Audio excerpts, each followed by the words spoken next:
Bonsoir bien-aimés, nous voici encore dans la présence de Dieu, car Dieu est bon pour nous. Il nous est favorable encore ce soir, le troisième jour du mois de mars, mercredi 3 mars, dans sa présence. Alléluia. Nous allons lire dans trois passages différents et ensuite nous allons prier. Nous lisons premièrement dans les livres de Genèse. Genèse chapitre 28 à compter du 17e verset. Et puis Psaume 78, verset 23. Et le dernier passage, c'est dans Ézéchiel 44, 2. Genèse 28, verset 17. Nous lisons au nom du Seigneur. À partir de 16 à 17. Jacob s'éveilla de son sommeil et il dit, certainement l'Éternel est en ce lieu et moi je ne le savais pas. Il eut peur et dit que ce lieu est redoutable, c'est ici la maison de Dieu, c'est ici la porte des cieux. Psaume 78 ou 78 à compter du 23e verset jusqu'à 24. Il commanda aux nuages d'en haut et il ouvrit les portes des cieux. Il fit pleuvoir sur eux la manne pour nourriture. Il leur donna le blé du ciel. Et le dernier passage dans Ézéchiel chapitre 44, versets 1 à 2. Il me ramena vers la porte extérieure du sanctuaire, du côté de l'Orient, mais elle était fermée.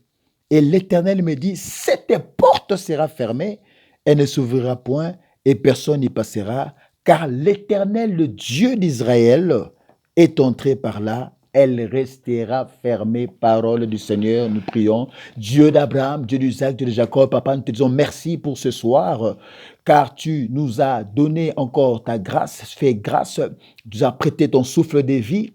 Je te recommande ces précieux instants en tes bonnes et saintes mains. Et tous les bien-aimés qui nous suivent présentement au travers de leur salon, au travers de leur bureau, au travers de leur chambre, éternel mon roi, avec l'autorisation que nous donne pour pénétrer, Seigneur, oint d'huile ma langue, ma tête, et que donne-moi une langue exercée pour soutenir ton peuple au moyen de la parole, que cette parole amène un changement de la vie de mon frère et de ma soeur, et qu'un miracle soit signalé dans le nom puissant de Jésus. J'y ramène toute pensée captive à l'obéissance de Christ et j'implante la croix de Jésus présentement. Règne en Seigneur du début jusqu'à la fin de ce message. Ainsi nous avons prié. Amen. Nous venons de lire ces trois passages différents, bien-aimés, qui nous amènent à parler d'un thème important que nous allons commencer le mercredi d'aujourd'hui, 3 mars, et avec chaque étape par étape, nous allons procéder à cet enseignement. J'aimerais parler sur l'ouverture des portes pour votre miracle. L'ouverture des portes pour votre miracle. Aujourd'hui, nous parlerons d'une porte et au fur et à mesure, durant les mercredis, nous continuerons à voir les autres portes pour votre miracle. Alors, dans le premier passage, alors nous avons lu, nous avons vu que Jacob, dans son voyage, il allait vers son oncle parce qu'il fouillait Ésaü. Il s'est arrêté quelque part, il a pris une pierre dont il a fait son chevet. Et pendant qu'il a pris sa tête pour mettre sur le chevet de cette pierre, il a vu une vision céleste que le ciel, qui avait un escalier pour lequel les anges montaient et descendaient, et il a vu Dieu au-dessus de cet escalier et qui lui a donné une promesse du territoire qu'il avait occupé, du territoire dans lequel il se trouvait, et que Dieu lui fit la promesse que ce territoire allait appartenir avec sa descendance. C'est lorsqu'il se réveilla de son sommeil, au travers de cette vision, il a déclaré, là où nous avons lu, dans Genèse 28, 16, il a dit ceci, « Certainement l'Éternel est en ce lieu, et moi je ne le savais pas. » Il eut peur et dit que ce lieu est redoutable. C'est ici la maison de Dieu, c'est ici la porte des cieux. Alléluia. La porte des cieux. Il a vu cela. Il a dit que c'est la porte des cieux. Et quand nous regardons dans le livre de Psaume 78, Lorsque Dieu voulut faire pleuvoir la manne et les cailles dans le désert, la Bible nous dit, dans le psaume 78, que Dieu ouvra les portes des cieux pour faire tomber la manne. Donc c'est pour dire que les portes des cieux étaient ouvertes. Et dans le dernier passage dans Ézéchiel, Ézéchiel nous montre dans une vision que Dieu avait fermé la porte du temple et que personne ne pouvait y entrer parce que lui-même et Dieu étaient entrés par là. Et c'est ça qui nous amène à parler de l'ouverture des portes pour votre miracle, l'ouverture des portes pour votre solution. Écoutez-moi très bien, bien-aimés, toutes les choses précieuses que nous voulons obtenir dans la vie est fermée. La plupart des choses précieuses, les choses que nous voulons obtenir dans la vie, est scellée. Ces choses sont fermées. C'est-à-dire que toute chose qui a un prix, de la valeur dans la vie, a une barrière. Alléluia. Et toute étape, toute phase précieuse de la vie a une porte. Mais maintenant, pour accéder à ce qui est précieux, il faut que cette porte ou cette barrière s'ouvre. Or, lorsque je vois la porte, c'est comme une barrière qui empêche à une personne de pénétrer dans une pièce. La porte, c'est comme une ouverture. C'est une barrière. Mais pour que je puisse pénétrer dans cette pièce, il faut que je passe au travers de la porte. Mais si cette porte est fermée, je ne peux pas accéder à la pièce. De la même manière comme dans une parcelle. Pour entrer dans une parcelle, vous rencontrez une barrière. Et cette barrière, c'est ça le gate en anglais. Et c'est ça le portail en français. Il faut que ce portail ou ce gate soit ouvert pour accéder à la parcelle. Spirituellement aussi, les choses que nous voulons recevoir nécessitent que les barrières qui empêchent la chose que nous voulons accéder ou percevoir puissent être ôtées. En d'autres termes, puissent s'ouvrir pour accéder à la chose que vous désirez. Mais si cette porte est fermée, vous ne pouvez pas accéder à ce que vous désirez. Si vous voulez vivre un miracle dans la vie, les portes doivent premièrement s'ouvrir. C'est très important. Alors, on se pose la question, même par définition, c'est quoi une porte? La porte, par définition, est une ouverture aménagée dans l'enceinte d'une ville. C'est une ouverture aménagée dans une pièce. C'est une ouverture aménagée dans un endroit clos et qui permet le passage. C'est ça la définition de la porte. C'est la porte qui admet une personne à l'intérieur d'une maison.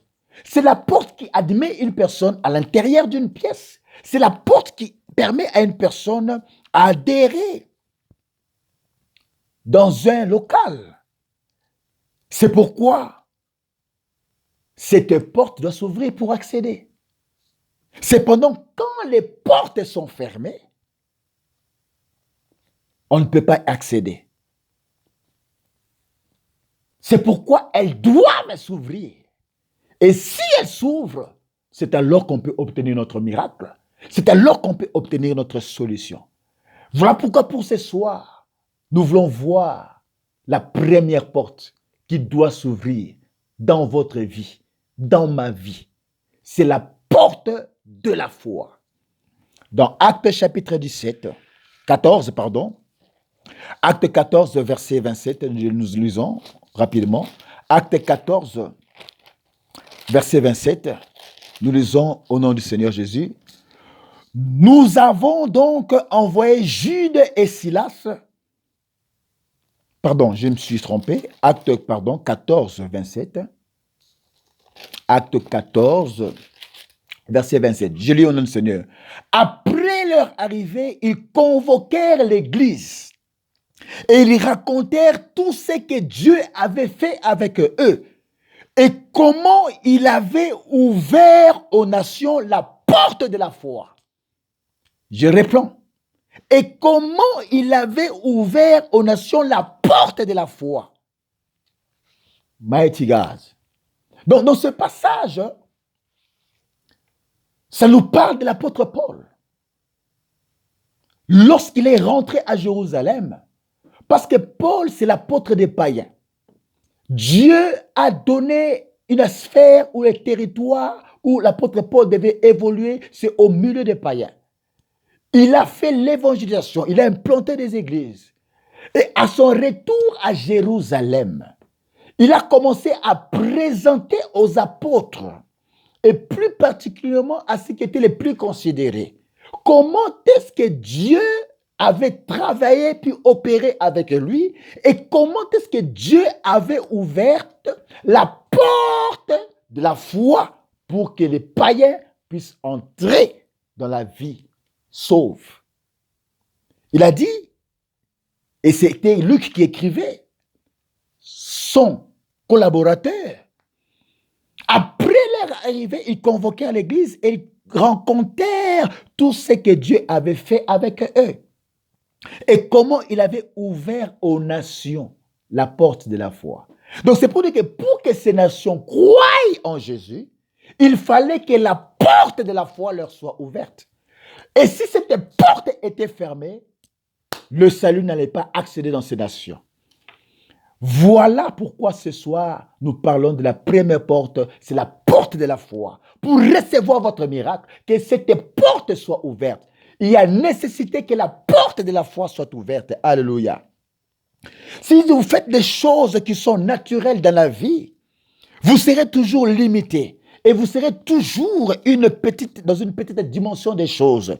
Mais si Dieu vous ouvre la porte de la foi, vous ferez des choses surnaturelles et bien des choses arriveront dans votre vie.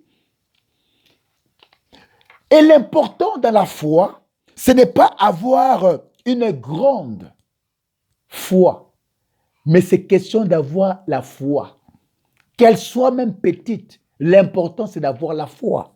Et que cette porte vous soit ouverte pour obtenir votre miracle. Alléluia. C'est pourquoi Christ a dit, si vous avez de la foi comme le grain de sénévé, c'est une petite graine. Et Jésus compare la foi à une petite graine. Même si elle est minime, elle est comme une graine de sénévé. Il dit, si vous avez de la foi comme le grain de sénévé, vous direz à cette montagne, transporte-toi d'ici, là, et elle se transporterait. Rien ne vous serait impossible. Donc, on comprend par ici, il ne s'agit pas d'une grande, même d'une petite foi. L'important, que cette porte de la foi vous soit ouverte pour obtenir le miracle.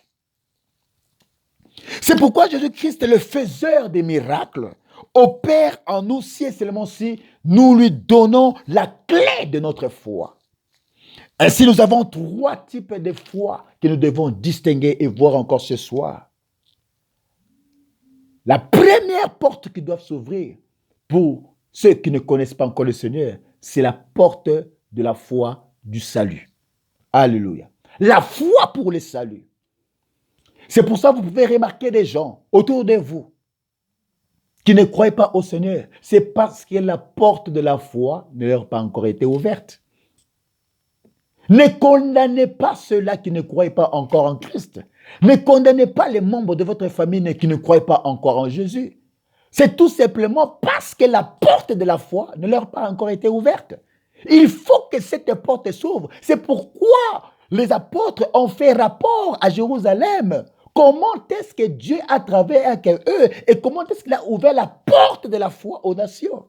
Donc si Dieu n'ouvre pas cette porte, ces nations allaient rester dans l'obscurité.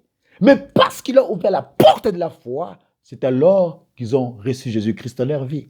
C'est pourquoi ne condamnez pas les athées, ne condamnez pas les gens qui ne connaissent pas Dieu, même dans votre famille. Parce que cette porte de la foi doit s'ouvrir. C'est pourquoi nous voyons premièrement la porte, la foi, comme porte la foi du salut. Alléluia. Pour le salut. La foi pour le salut, c'est celle qui nous conduit au ciel.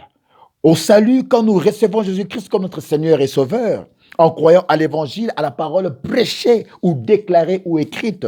C'est pourquoi ne combattez pas vos frères qui n'ont pas encore reçu Christ. Ne les jugez pas, parce qu'à deux fois, la porte de la foi pour le salut ne leur a pas encore été ouverte. Alléluia. Il y a l'année passée, j'avais pu causer avec quelqu'un, une personne qui ne connaissait pas Dieu. C'est une personne qui est athée. Elle ne croit pas en Dieu. Alors je me suis dit que ce que déclare la parole de Dieu est vrai. C'est parce que la porte de la foi ne lui a pas encore été ouverte. Elle ne peut pas croire en Dieu. Cette personne ne croit pas en l'existence de Dieu. Ça m'avait choqué. Comment est-ce qu'elle ne croit pas? Et c'est une personne qui est athée.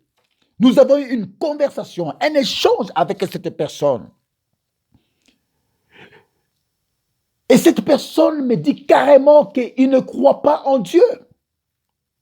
Qu'elle ne croit pas en Dieu. C'est une personne athée. Elle dit que Dieu n'existait pas. J'étais sidéré, j'étais choqué. Il y a des personnes comme ça dans le monde qui ne croient pas en Dieu. Mais je lui ai seulement dit que Dieu est amour et que Dieu est réel et que Dieu est vrai. Parce qu'il démontre son amour au travers de ce que nous voyons même dans la nature. Mais cette personne me répondra, non, je ne suis pas religieux. C'est important pour moi. La personne athée dit qu'elle n'est pas religieuse, que c'était important pour elle. Et je lui ai répondu, tu peux ne pas être religieux, mais l'important est de savoir s'il existe un Dieu. Un être suprême qui a créé l'univers et tout ce qui se trouve. C'est cela qui doit être le point de départ. La personne athée me répondra, mais c'est précisément mon point de départ puisque je ne pense pas qu'il y a un être suprême. Mighty God, un athée. Et cette personne me dit, pour moi la religion est une pure construction mentale que l'homme a dû mettre en place pour donner une rationalité à celle qu'il ne pouvait expliquer. Mais je respecte et comprends les croyants. C'est ce que cette personne m'a dit. Et je lui ai répondu. Et en quoi te bases-tu pour expliquer l'existence de l'univers, de la terre, s'il n'y a pas de Dieu? La personne athée me répondra, mais parce que l'absence de réponse supposerait l'inexistence de Dieu. Il faudrait prouver l'existence de Dieu. Pourquoi en ce Dieu? Mais tant que vous ne l'avez pas prouvé, je ne peux pas croire. Alors je lui ai dit ceci. Si tu veux qu'on te prouve l'existence de Dieu, alors tu es tout entier dans les ténèbres. Un ténèbre profond. Car même la science provient de Dieu. Et tu veux ignorer en effet que des cieux existèrent autrefois par la parole de Dieu, aussi qu'une terre tirée de l'eau est formée au moyen de l'eau et que par ces choses, le monde d'aujourd'hui ou d'à présent périt, submergé par l'eau. Mais la même parole, le ciel et la terre d'à présent sont gardés et réservés pour le feu, pour le jour du jugement et la racine et la ruine des hommes impies. Mais il y a une chose que tu dois savoir, toi qui ne crois pas à l'existence de Dieu, que tu ne dois pas ignorer, c'est que devant le Seigneur, un jour est comme 1000 ans et 1000 ans sont comme un jour. Le Seigneur ne tarde pas de l'accomplissement de ses promesses. J'ai répondu à cette personne, comme tu le crois, mais il use de patience envers toi, envers vous, afin que personne ne périsse et que vous puissiez parvenir à la repentance. Car la patience de Dieu à ton égard est ton salut. Car ne désirons pas que tu ailles en enfer. C'est ce que j'ai répondu à cette personne. Si tu meurs aujourd'hui sans Christ, tu comprendras cela en retard. Car il appartient à l'homme de mourir une fois, après quoi viendra le jugement. Tu peux tout nier, mais après la mort, tu sauras qu'il y a une vie et que tout ce que Dieu dit dans sa parole et par ses serviteurs ne périra jamais. La personne athée me répondra ceci. Ok, Pascal, je ne partage pas tes analyses. Mais restons-en là, s'il vous plaît. Bonne journée. J'ai compris une chose, que cette personne ne peut pas croire parce que la porte de la foi ne lui est pas ouverte. C'est pourquoi Actes nous a dit que les apôtres ont fait rapport. Comment est-ce que Dieu avait ouvert la porte de la foi aux nations? Cette personne athée a besoin que la porte de la foi lui soit ouverte. Mais comme elle n'est pas encore ouverte, il ne croit pas en Dieu. C'est pourquoi, pour vivre le miracle, le plus grand miracle que nous pouvons recevoir, c'est le miracle du salut. C'est pour ça que j'ai glorifié le Seigneur, parce que c'est à l'âge de 12 ans que j'ai reçu Jésus-Christ comme Seigneur et Sauveur. C'est parce que la porte du salut m'était ouverte, la porte de la foi pour le salut. Beaucoup sont dans les ténèbres parce que la porte de la foi ne leur a pas encore été ouverte. Alléluia. Le deuxième type de foi que nous devons comprendre qui doit s'ouvrir, c'est la porte de la foi. Le deuxième type de foi, c'est la foi selon la mesure que chacun traverse la vie chrétienne. C'est ça le deuxième type de foi qui doit aussi s'ouvrir pour vous afin d'obtenir le miracle. C'est la foi selon la mesure de chacun. Selon la mesure que chacun traverse la vie chrétienne. C'est ça le deuxième type de foi. Par la grâce qui m'a été donnée, je dis à chacun de vous de n'avoir pas de lui-même une trop haute opinion, mais de revêtir les sentiments modestes selon la mesure de foi que Dieu, la Bible dit ici, selon la mesure de foi que Dieu a répartie à chacun. C'est dans Romains 12, 3. Donc le deuxième type de foi, c'est la foi selon la mesure que Dieu a répartie à chacun. C'est la foi selon la mesure que chacun traverse ou mène la vie chrétienne. Tous n'ont pas la même dimension de foi. Et cette foi, c'est une porte qui doit s'ouvrir afin d'obtenir le miracle. Le troisième type de foi, c'est la foi comme don du Saint-Esprit. C'est que nous avons lu, nous pouvons lire dans 1 Corinthiens 12, 4 à 9, lorsqu'on nous parle du don de l'Esprit. Et parmi ces dons de l'Esprit, il y a le don de la foi. Et le don de la foi, c'est ça qui fait partie des dons de puissance pour lesquels on peut opérer des signes, on peut opérer des miracles et vivre des miracles. La plupart des évangélistes que nous voyons, ils ont souvent le don de foi. C'est pourquoi ils font des miracles. Ce n'est pas accordé seulement aux hommes de Dieu, aux apôtres, aux prophètes, aux évangélistes, mais même un chrétien, il peut avoir le don de la foi et opérer des miracles, guérir les malades. La plupart de ces gens-là, c'est parce qu'ils ont un don de foi. Parce que leur a été ouverte. Alléluia.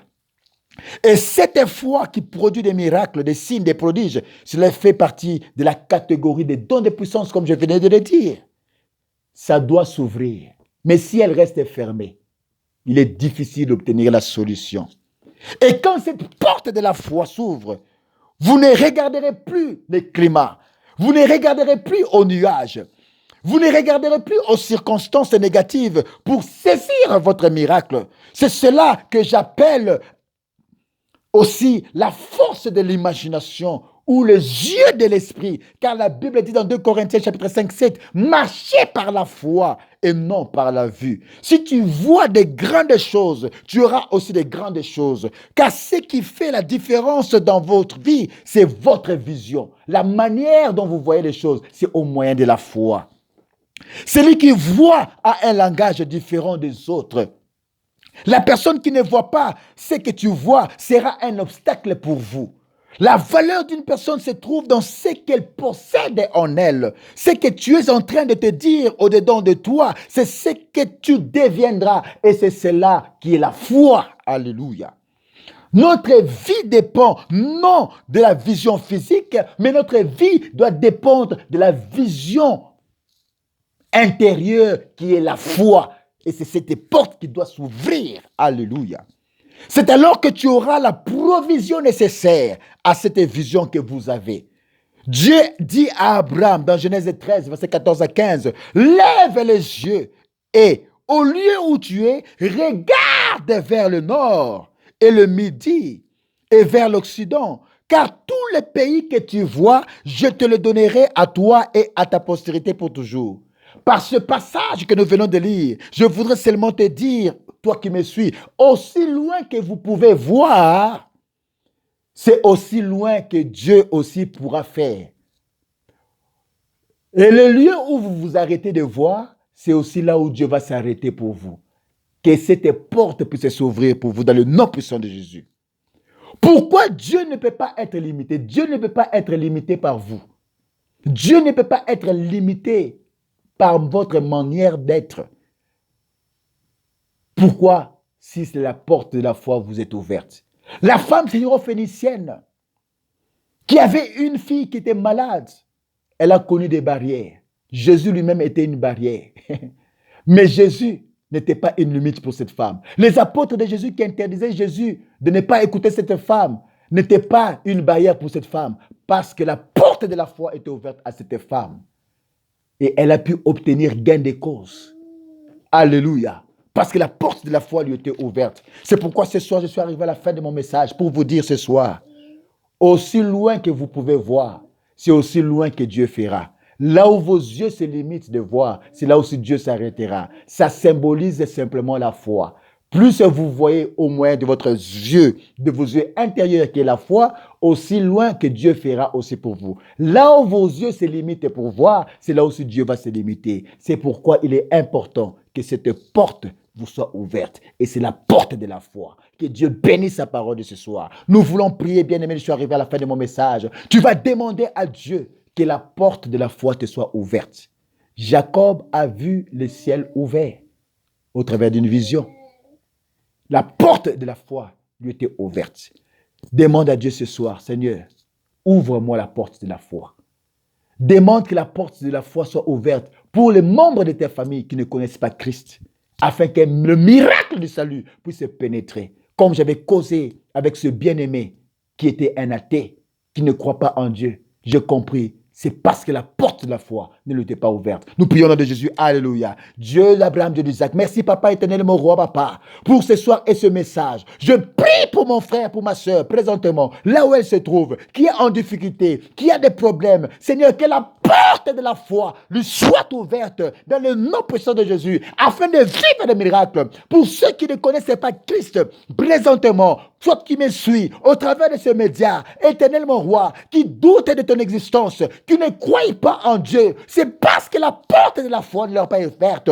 Seigneur, fais en sorte que cette porte leur soit ouverte afin qu'ils obtiennent le salut. Les membres de nos familles qui sont, Seigneur, dans l'incrédulité, qui, Seigneur mon roi papa, qui ne croient pas en toi, laisse que la porte du salut leur soit ouverte, la foi pour le salut, afin qu'ils puissent obtenir, Seigneur mon roi, le salut, dans le nom puissant de Jésus. Mon frère, ma soeur qui est en difficulté, Seigneur mon roi papa, pour recevoir ce miracle, que la porte de la foi lui soit ouverte. Nous demandons l'ouverture de la porte de la foi, que ça soit ouvert dans la vie de mon frère, dans la vie de ma soeur, quelle que soit la chose difficile qu'elle puisse rencontrer, quel que soit le défi exorbitant qu'elle rencontre, que la porte de la foi lui soit ouverte dans le nom puissant de Jésus, afin qu'un miracle soit opéré dans sa vie. Ainsi nous avons prié et nous disons Amen. Nous sommes arrivés à la fin de notre message ce soir. Continuez à prier. Dieu sera à votre côté. Continuez de demander l'ouverture de la porte de la foi et le miracle sera possible. C'est votre humble serviteur, l'apôtre Guy Pascal Kaloubié Pamouzo. D'ici là, portez-vous bien. On se retrouve à la prochaine occasion. Amen.